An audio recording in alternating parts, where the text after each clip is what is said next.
34,000 పెన్షన్లు మేము అప్పుడు ఇస్తా ఉంటే దాన్ని 63 లక్షలు కుదించారు. కలెక్టర్ కాన్ఫరెన్స్లో మీ స్వయాన మీ మంత్రి చెబుతున్నాడు 10 లక్షలు పెన్షన్లు తీసేయాలని.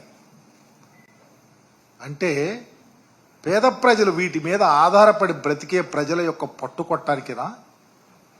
దానివల్ల దరిదాపు నెలకు దరిదాపు 400 కోట్లు మీరు కట్ చేయటం వల్ల డబ్బులు వస్తాయి. దీని మేర సంవత్సరానికి 4,800 కోట్లు మీరు మిగిల్చుకోవటానికి, అంటే పేద ప్రజలకు ఇచ్చే పెన్షన్. జగన్మోహన్ రెడ్డి గారు చాలా ద్రాతృత్వంతో ఈ సమాజంలో ఉన్నటువంటి పేదల రకరకాలు వృద్ధులు, వికలాంగులు, మహిళలు, నిరుద్యోగులు, వెధవరాండ్రు వీళ్ళందరికీ సహాయం చేస్తూ ఉంటే వాటిని కట్ చేసి మీరు డబ్బు సంపాదించాలని చూస్తే ఈ సమాజం ఏమనుకుంటుంది, ఎక్కడికి పోతుంది, దానికి ఏం సమాధానం చెప్పగలుగుతారు? ఇదేనా పరిపాలన అంటే? మీరు ఇచ్చే ట్విస్ట్కి ఇదేనా అకౌంటబిలిటీ ఎక్కడుందని అడుగుతా ఉన్నా. ఈరోజు మీరు ఎన్నికల ముందు చెప్పారు, ప్రతి ఇంటికి వెళ్ళారు, సూపర్ 6 అన్నారు. మీ ఇంటికే ప్రతి ఇంటికి అది ఇస్తా, వచ్చిన వాళ్ళకి ఏజ్ని బట్టి మభ్య పెట్టారు. చివరికి స్కూల్కి వెళ్ళే పిల్లలకు 15,000 రూపాయలు ఇస్తారంటే దాన్ని గాలికి వదిలేశారు. రాష్ట్రంలో దరిదాపు 83 లక్షల మంది పిల్లలుంటే ఏటా 12,450 కోట్ల రూపాయలు ఆ పిల్లలకు ఇవ్వాల్సి వస్తే మరి ఈరోజు ఒక్క పైసా ఇవ్వాల. ఇది పరిపాలన? ఇది ప్రజలను మోసం చేయటం కాదా అని అడుగుతా ఉన్నాం. ఇకపోతే ఈరోజు చూస్తూ ఉన్నాం, రాష్ట్రంలో ప్రజలకు అన్నం పెట్టే రైతు సుభిక్షంగా ఉంటే ఆ రాష్ట్రం సుభిక్షంగా ఉంటుందని గొప్ప పరిపాలన చేసినటువంటి మహనీయుడు డాక్టర్ రాజశేఖర రెడ్డి గారు.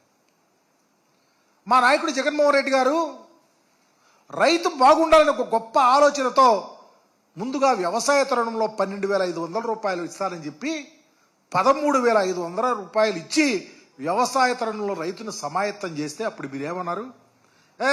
లేదు లేదు లేదు, జగన్ ఇస్తుంది 7,500, 6,000 రూపాయలు కేంద్ర ప్రభుత్వం ఇస్తుంది అన్నారు. సరే, ఇవి కాకుండా మీరు 20,000 రూపాయలు పంట వేసుకునేటప్పుడు ఇస్తారన్నటువంటి పరిస్థితి. కేంద్ర ప్రభుత్వం ఇస్తున్న డబ్బులు కాకుండా 20,000 ఇస్తారని ప్రజలను మోసం చేసి ఎన్నికలప్పుడు మీరు ఇస్తే ఈరోజు ఖరీఫ్ అయిపోయింది, రబీ అయిపోయింది. ఒక్క రైతు అకౌంట్లో పైసా వేయిపోతే గిలగిల్లాడిపోతా ఉంటే రైతు సంక్షేమానికి పెద్దపీట వేసినట్ట, వ్యవసాయం దండగాని చెప్పిన మీ మాటను నిలబెట్టుకున్నట్ట సమాధానం చెప్పమని అడుగుతా ఉన్నాం. అందుకనే ఈరోజు రాష్ట్ర వ్యాప్తంగా రైతన్నకు అండగా ఉండాలని, రైతు సంక్షేమమే మా ధ్యేయమని రేపు 13వ తారీఖున రేపే జగన్మోహన్ రెడ్డి గారి ఆదేశం మేరకు రాష్ట్ర వ్యాప్తంగా రైతాంగానికి అండగా ఉండాకి ముందుకెళ్తారన్న పరిస్థితిని తీసుకొచ్చినటువంటి చరిత్ర మీది కాదా అని అడుగుతా ఉన్నాం. పాపం పండిన పండగ గిట్టుబాటు ధర లేదు, కొనే నాదుడు లేడు. మేము 2,000 రూపాయలకి 75 కేజీలు బస్తా కొంటే ఈరోజు 1,300 కొని దళారులు కొంటున్నారు. రైతు విలవిల్లాడతారు. నేను ఇప్పుడే వెళ్ళొచ్చా రేపల్లి నియోజకవర్గంలో రైతుల దగ్గరికి వెళ్తే అయా దేవుడయ్యా జగన్మోహన్ రెడ్డి గారు చెప్తా ఉన్నారు. జగన్మోహన్ రెడ్డి గారి పరిపాలనకు మీ పరిపాలనకు నక్కకి నాగలోకానికి తేడా ఉందని మీకు తెలియపరుస్తా ఉన్నాం రైతు విషయంలో. ఇకపోతే 17 ఏళ్ళు నిండిన ప్రతి ఆడపిల్ల కనపడితే చాలు ఎన్నికలప్పుడు నెలకు 1,500 ఇస్తారన్నారు. అంటే సంవత్సరానికి 18,000 రూపాయలు. రాష్ట్రంలో 18 సంవత్సరాలు నిండినటువంటి మహిళలు 2,07,000 పైన ఉన్నారు. వాళ్ళకి దరిదాపు 37,313 కోట్ల రూపాయలు ఇవ్వాలి. ఎందుకు ఇవ్వలేకపోయారు? ఏమైనా ఇచ్చారా?